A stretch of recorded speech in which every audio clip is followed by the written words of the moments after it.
touch, I could with just one touch, I could feel my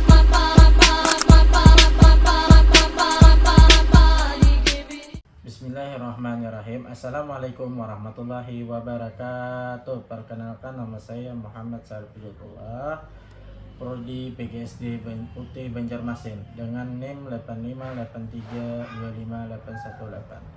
Video ini dibuat untuk tugas 4B, memenuhi tugas 4B keterampilan dasar mengajar dengan dosen Ibu Mariah MPD. Selamat menyaksikan. Sekian, terima kasih.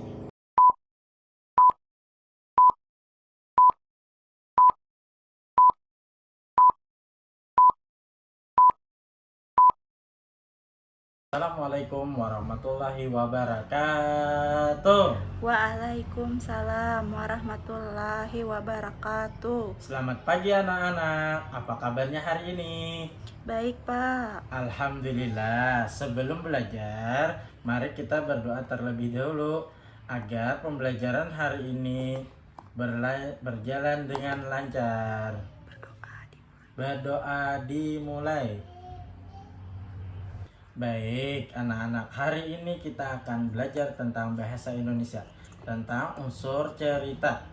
Sebelum mulai, Bapak ingin bertanya, siapa yang pernah membaca atau mendengarkan cerita fable? Saya, Pak. Bagus sekali. Menurut kalian, apa saja bagian penting yang ada di dalam sebuah cerita? Tokoh.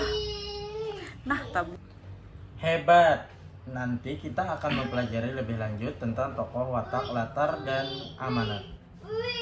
Baik anak-anak, sebelum kita memulai pelajaran hari ini, mari kita melakukan sedikit peregangan atau memberi semangat.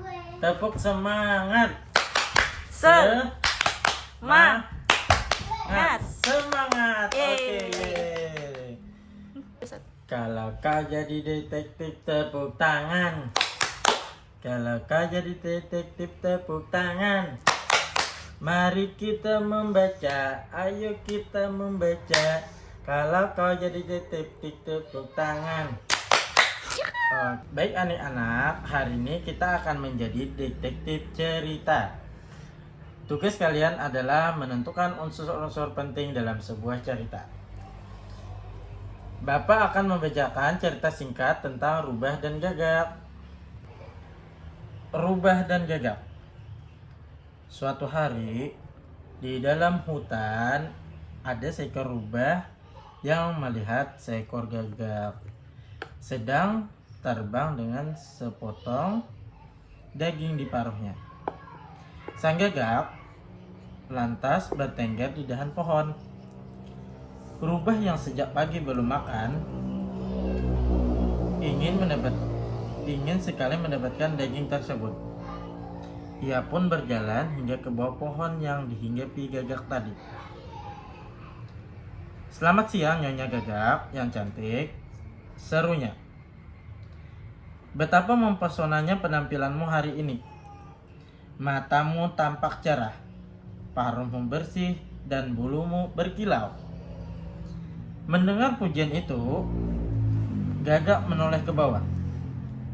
Senang sekali ia mendapati rubah yang sedang mengaguminya di sana. Melihat reaksi gagak, rubah melanjutkan rencananya. Ia memuji gagak lebih jauh lagi. "Melihat penampilanmu yang luar biasa, aku yakin suaramu pasti melebihi suara burung lain di hutan ini. Biarkanlah aku mendengar satu lagu darimu, Nyonya Gagak. Tentu akan terdengar sangat merdu," ujar rubah. Merasa tersanjung, gagak mengangkat kepalanya dan bersiap membuka suara. Ia lupa, ada daging di paruhnya. Potongan daging yang jatuh ke tanah segera diambil oleh rubah. Sementara gagak terus saja bernyanyi. Ketika ia selesai bernyanyi dan rubah sudah jauh pergi, Gagak baru menyadari apa yang telah terjadi. Ia menyesal. Sudah lengah hanya karena itu. Sekian cerita Rubah dan Gagak.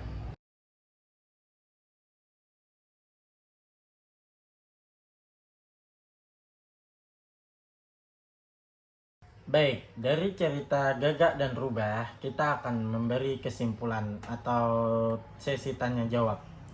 Bapak akan menanyakan tentang sifat, watak, dan latar tempat cerita tersebut.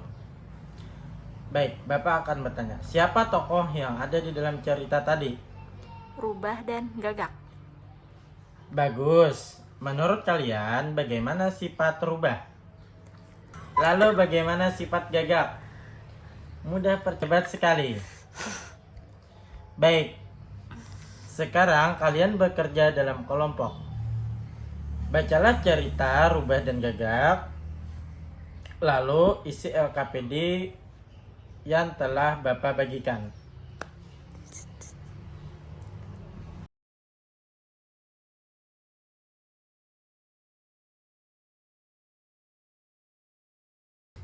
Baik, cari dan diskusikan dari poin-poin yang akan Bapak bacakan. Poin 1, tokoh cerita. Poin 2, watak tokoh. Poin 3, latar cerita. Serta poin 4, amanat cerita. Kelompok 1, silahkan mempresentasikan hasil diskusinya. Anak, dari cerita tadi kita belajar bahwa unsur intrinsik terdiri dari 1, tokoh yaitu pelaku dalam cerita. 2, watak yaitu sifat tokoh. 3, latar yaitu tempat dan waktu kejadian. Serta amanat yang pesan moral yang ingin disampaikan. Sebelum kita akhiri pembelajaran, siapa yang bisa menyebutkan unsur intrinsik cerita? Tokoh. Sangat bagus. Gitu. Baik anak-anak, mari kita simpulkan pembelajaran hari ini. Dari unsur intrinsik cerita terdiri dari tokoh, watak, latar, dan amanat. Terima kasih atas partisipasi kalian. Mari kita tutup pembelajaran dengan berdoa. Berdoa dimulai. Cukup sekian dari Bapak. Wassalamualaikum warahmatullahi wabarakatuh.